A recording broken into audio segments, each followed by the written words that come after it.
I was at school collaborating with some colleagues on curriculum. We were flying through the material, laughing, catching up.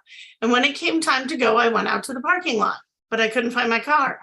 In fact, instead of a parking lot, I found a shallow sort of marsh teeming with alligators. Or maybe they were crocodiles. I teach Spanish, not biology. I started panicking. When did Sequoia add a marsh to the campus? Where was my car? I flailed around a bit more, and then I woke up.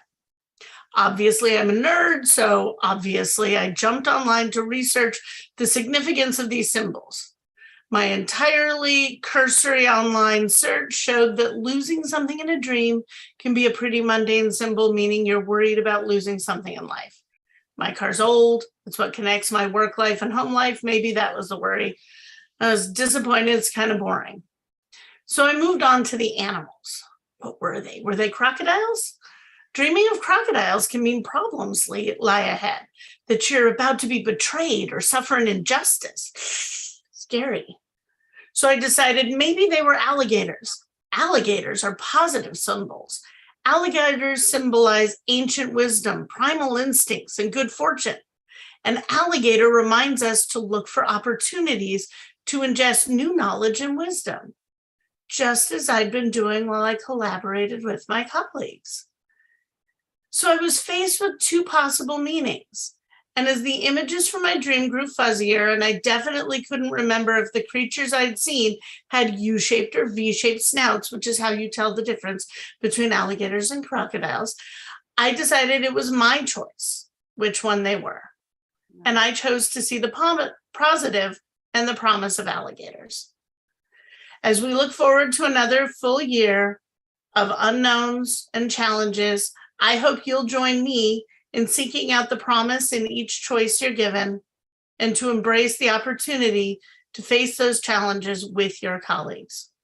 But for now, see you later, alligators. Thank you so much, Edith. Let's hear it for alligators. And now another champion of students, someone of great compassion who works tirelessly and gives many, many hours, our president of the board, Carrie Dubois.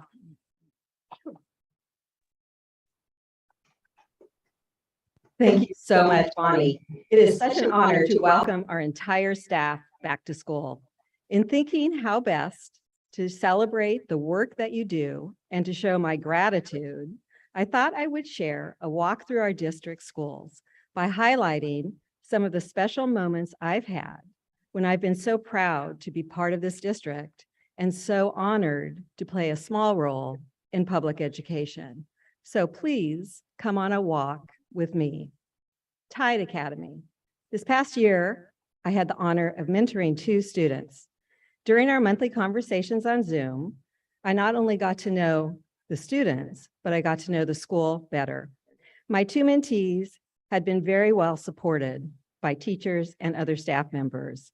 I could tell by what they shared with me on a monthly basis. Both of these students are very excited about science, technology, engineering, and math. Redwood, thank you, Principal Ogden, for inviting me to the school that day to show off the newly built chicken coop.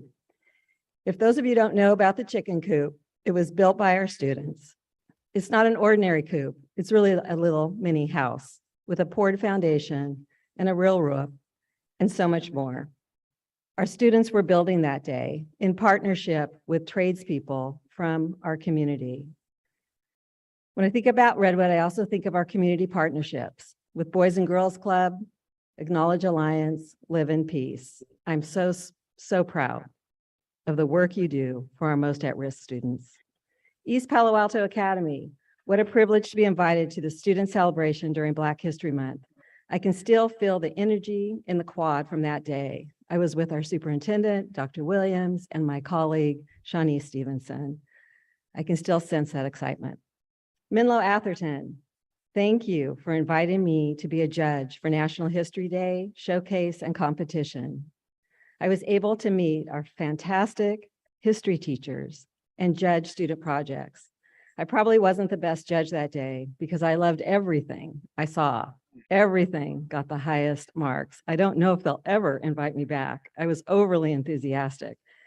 But I especially remember the principal walking through the room with excited students, staff, and parents. Woodside, this is a little personal, and it'll start out probably a little different. My mother-in-law was moved to assisted living a couple of years ago. She has Alzheimer's. I decided to help my husband and sister-in-law by clearing out her house. A lot of things were donated to thrift, and we also had an estate sale. When I went through her collection of beautiful gowns and dresses that represented decades of her glamorous life, I called Woodside's theater department to see if they would be interested in some of her things. 2 women came to the house and gleefully looked through the closets and took armloads of her clothing.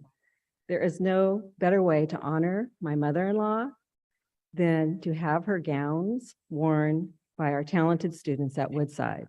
My mother-in-law was a fan of the performing arts, passionate about musical theater. It was the best gift I could have possibly given. Sequoia High School. This memory is from during the COVID shutdown. I went to visit Sequoia with Principal Sean Priest. This enormous campus that normally was bustling was pretty empty that day. Kids were home doing distance learning.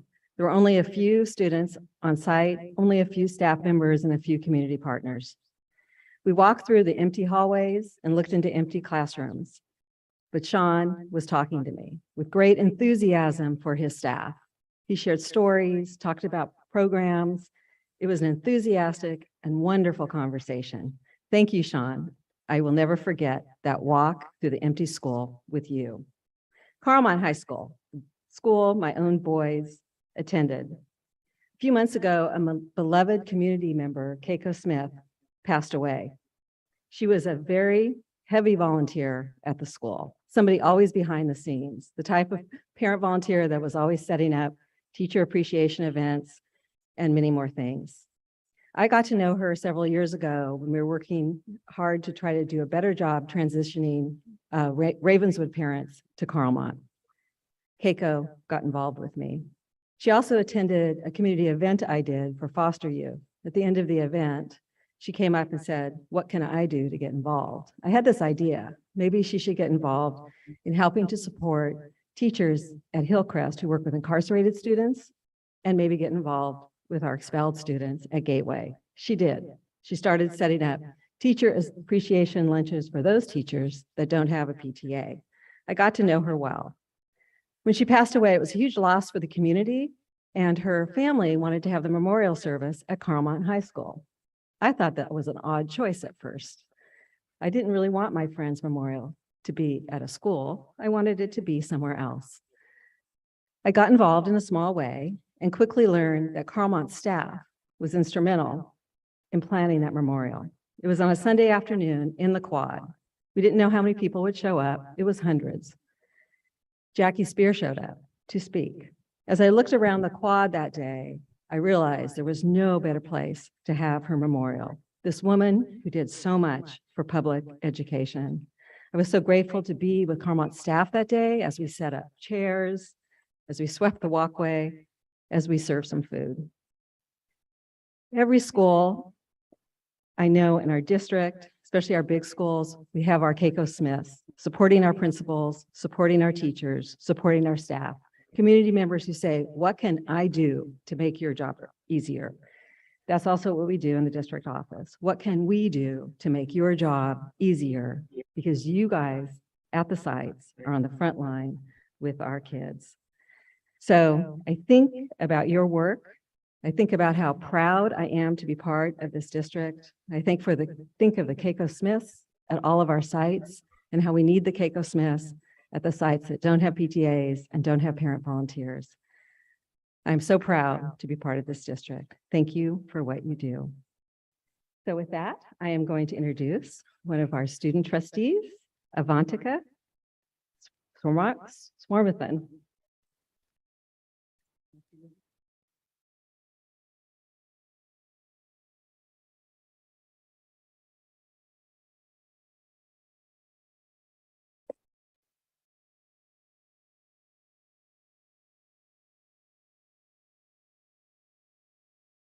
Good morning to everyone in our wonderful district and welcome to a great year ahead. My name is Avantika Swaminathan and I am one of two wonderful student trustees, in my opinion, for the school district, as well as a rising senior at Carlmont High School. I am very grateful to have been chosen as a student trustee, and I'm so excited to serve my fellow students in this district. As many have said, we are in an unprecedented time dealing with so many uncertainties due to global and macroeconomic instabilities, COVID-19, and just the divisiveness in our country. We students are the future, and we need to inspire hope, build resilience, and equip for success.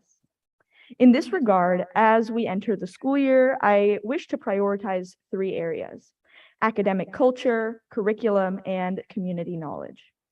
By raising student awareness of the mental health options available to them, we can build a resilient student community. I strive to ensure that history curriculums can be taught with more diverse ethnic perspectives. I also hope that we can equip students for the future by prioritizing college and career readiness.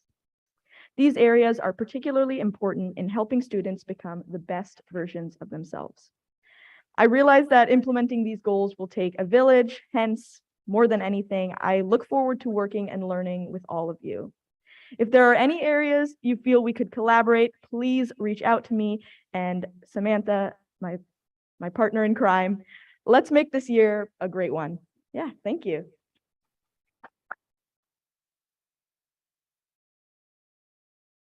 Thank you so much. And now I'm going to introduce our second fabulous student trustee, Samantha Rodriguez Velazquez.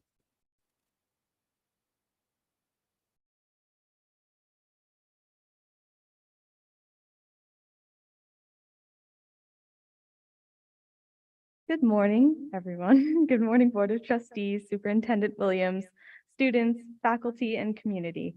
I hope your summer was as relaxing as possible, and welcome to our administration to the 2022-2023 SUHSD school year.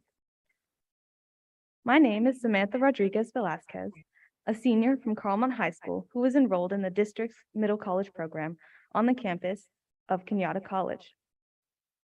I am so excited to have the opportunity to greet you today as a student trustee.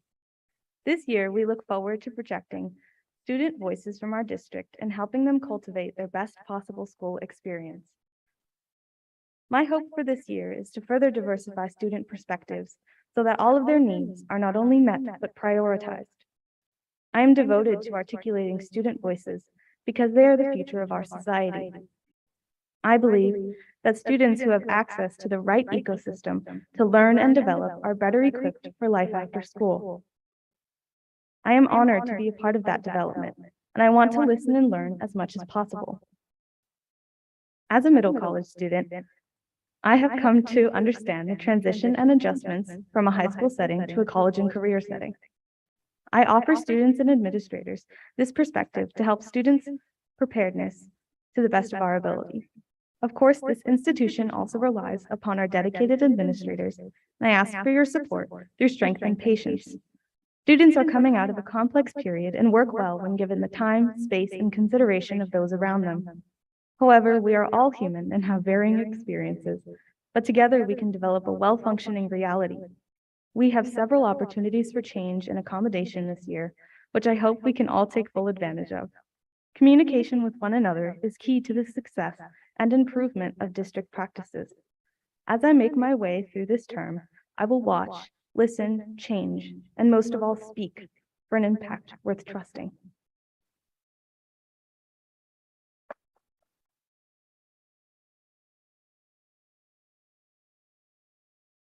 Thank you, Samantha. Student poet Ezra Blackburn, welcome. Please speak your truth. Thank you so much for having me here. I'm very glad to be here, and I thank everybody here for attending. I'm going to present a short poem called It Is Time.